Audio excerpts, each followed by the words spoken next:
Welcome to day one of I am sick and tired of not getting vlogging started. So here I am, sick and tired of my own excuses and having made the decision that this is the best day to start something new.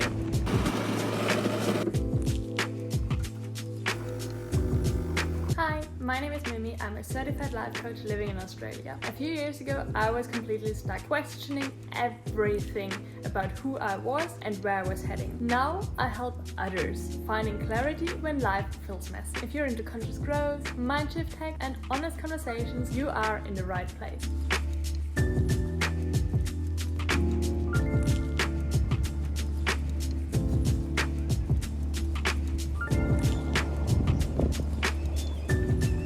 So I had self-announced the year 2025 to be the year of a transformation for myself. End of last year, I was just sick and tired of being pushed around, of having the feeling that things are happening to me. I sat down, took on full responsibility and really mapped out all the goals, the habits, the routines I need to build my purpose. Because I also understood purpose isn't found, it's built. So I did a great job from January to April, starting to implement these habits, these routines. I'm really proud of myself when it comes to that. But then I also saw in April that it wasn't getting more difficult, but I just gained a lot of speed. For May, I've chosen to go a slightly different way, and I now announced May to be the month of consistency. So I'm doing everything it takes and needs to keep my routines, habits, goals, everything I've implemented over the past few months and make it a consistent routine, a consistent thing, non-negotiables for myself.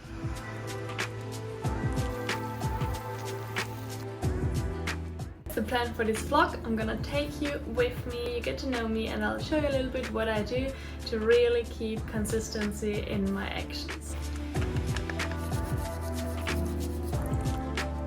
So I thought I'd use this opportunity to talk to you guys a little bit about how I manage my calendar. I use Google Calendar, and I'll give you an example here what my calendar weekly looks like. Usually I sit down on a Sunday afternoon like today, and I would start mapping out the week. And I have time blocks for everything I wanna get done. So for me that is mostly having work life, building up my brand, and also having my private life.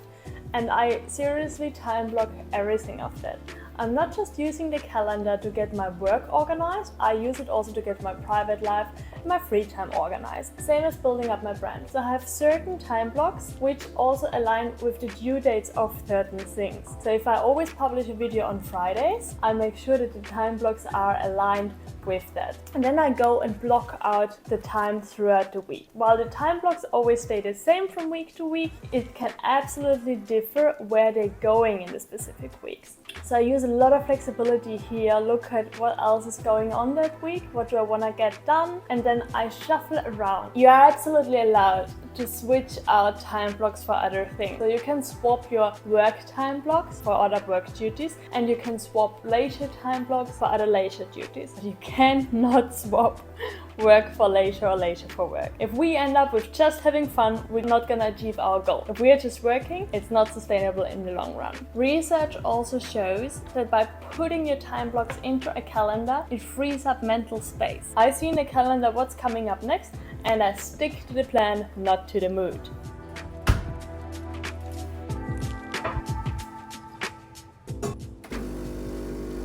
Another thing that works really well for me when it comes to calendar planning is that I don't do tasks until they are finished. I do tasks for as long as they are in my calendar for. I obviously design my calendar entries in a way that I believe I can finish the task within the time. We all know how tech can play up or how it's just not getting some things finished within the time. And then I stop and don't continue doing these things until they are finished, because that will then just mess around with the rest of the day. So I'm trying to not jump in between different tasks, but I do have set tasks for set times, and if they're not finished, I'll leave them unfinished and I come back to them when it's time for them. And for me that has worked wonders. Like honestly, I get more done this way because I get more done in different areas of my business and my life than just in one area. And let's be honest, you're never finished with a task. And what I also learned is you always need as much time as you're having. So if I calculate in 2 hours to write 2 blog posts, I get them done. If I calculate in 2 hours to write 4 blog posts, I get 4 done. So it's very often that we can trick our mind and just say, I have dedicated time, off we go, and you're actually accomplishing within that time.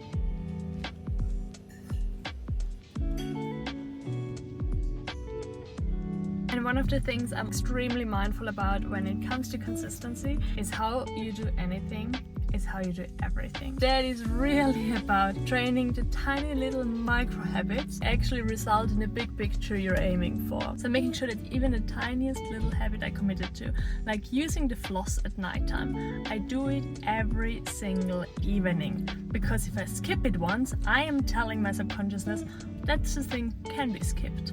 No, we're not doing this in May.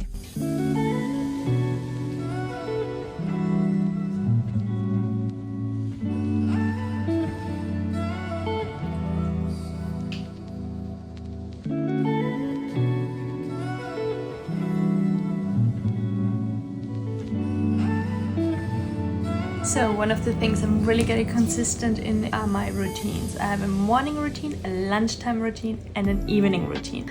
I myself sometimes made the mistake the routine would come last. So I would do everything else I have to do, which never ends, and only then the routine happens. So my nighttime routine would very often fall short. And I'll give you an overview here of what I do for my different routines. But I've learned now, and I'm implementing it even more this month, I get a notification when it's time for my routines. And then I stop what I'm doing, and then it's time for my routine. Everything else comes later. So the routines are actually the anchors in my day, which give my day an entire framework.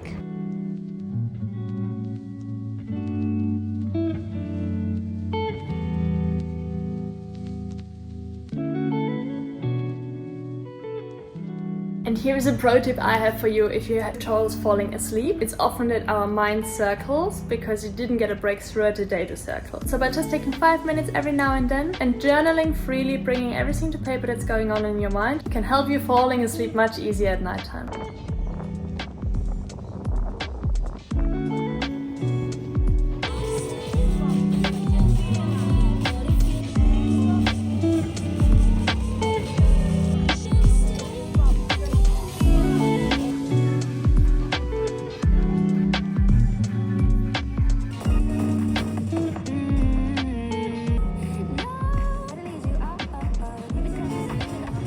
A good rule to live by if you want to be more consistent in your life is the restart rule. Meaning if you fall off the bandwagon and you just can't keep up with your routine or a habit, you're not waiting for Monday, for next week, for next month, for next year, for next life to get it started again. You're starting now. Starting just the next moment you start doing it again. Might be the next day, but you start straight again. This just helps you building up the repetition and the habit, and that's all you really need to stay consistent.